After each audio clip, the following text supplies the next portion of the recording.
Civil पर सियासत। दरअसल राम मंदिर और अनुच्छेद 370 के बाद भाजपा अब अपने तीसरे अहम एजेंडे यानी कि समान नागरिक संहिता पर आगे बढ़ने के लिए तैयार है।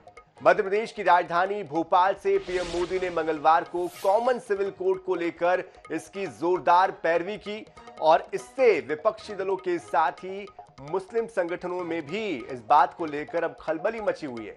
All India Muslim personal law board ने आनंद फानन में देर रात इमरजेंसी मीटिंग बुलाई। इस बैठक में यह तय किया गया कि इस मुद्दे पर लॉ कमीशन को एक ड्राफ्ट तैयार करके भेजा जाएगा। इस वर्चुअल मीटिंग में प्रस्तावित कानून का विरोध करने को लेकर रणनीति पर चर्चा हुई है।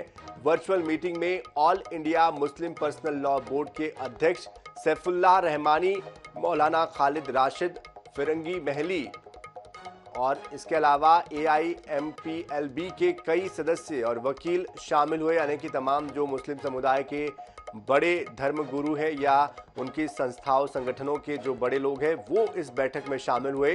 मंगलवार को प्रधानमंत्री नरेंद्र मोदी ने भोपाल में मेरा बूथ सबसे मजबूत कार्यक्रम के दौरान समान नागरिक संहिता को लेकर जरूरत पर इस बात पर जोर दिया था। उदाहरण देते हुए कहा था कि एक ही परिवार में दो अलग अलग नियम कैसे चल सकते हैं। आगे उन्होंने कहा कि संविधान में सभी नागरिकों के लिए एक समान अधिकार मिला है। दो अलग अलग कानूनों से घर तक नहीं चलता है, ऐसे में देश कैसे चलेगा।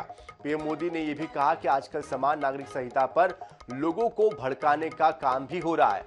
उन्होंने कहा कि भाजपा तुष्टीकरण का रास्ता नहीं अपनाएगी और वोट बैंक की राजनीति नहीं करेगी।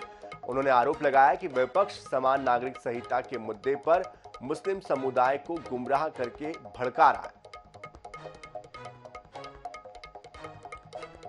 कि यूनिफॉर्म सिविल कोड के नाम पर ऐसे लोगों को भड़काने का काम हो रहा है।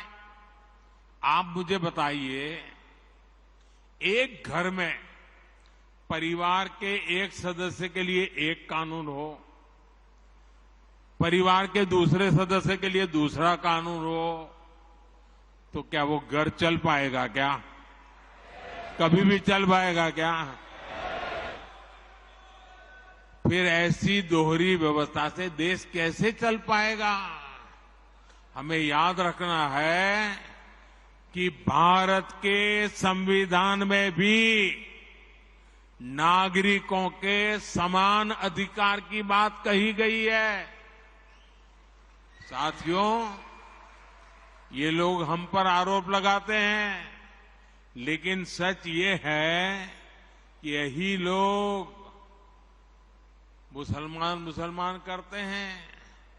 अगर ये मुसलमानों के सही मायने में हितैषी होते तो अधिकांश परिवार, मेरे मुस्लिम भाई बहन, शिक्षा में पीछे न रहते, रोजगार में पीछे न रहते, मुसीबत की जिंदगी जीने के लिए मजबूत नहीं रहते।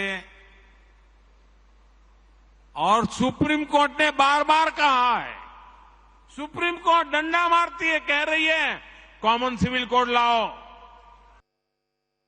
भारत के संविधान में प्लूरलिज्म और सेकुलरिज्म हमारे जो कॉन्स्टिट्यूशन में है, वो हमारे भारत के संविधान के आर्टिकल 25, 26, 29, 14, 19 एंड 21 का हिस्सा है, बेसिक स्ट्रक्चर का हिस्सा है, जिसको स्कॉलर्स मोजाइक बोले। एक मोजाइक है ये। हाँ, तीसरी बात यह है कि इस्लाम में शादी एक कॉन्ट्रैक्ट है,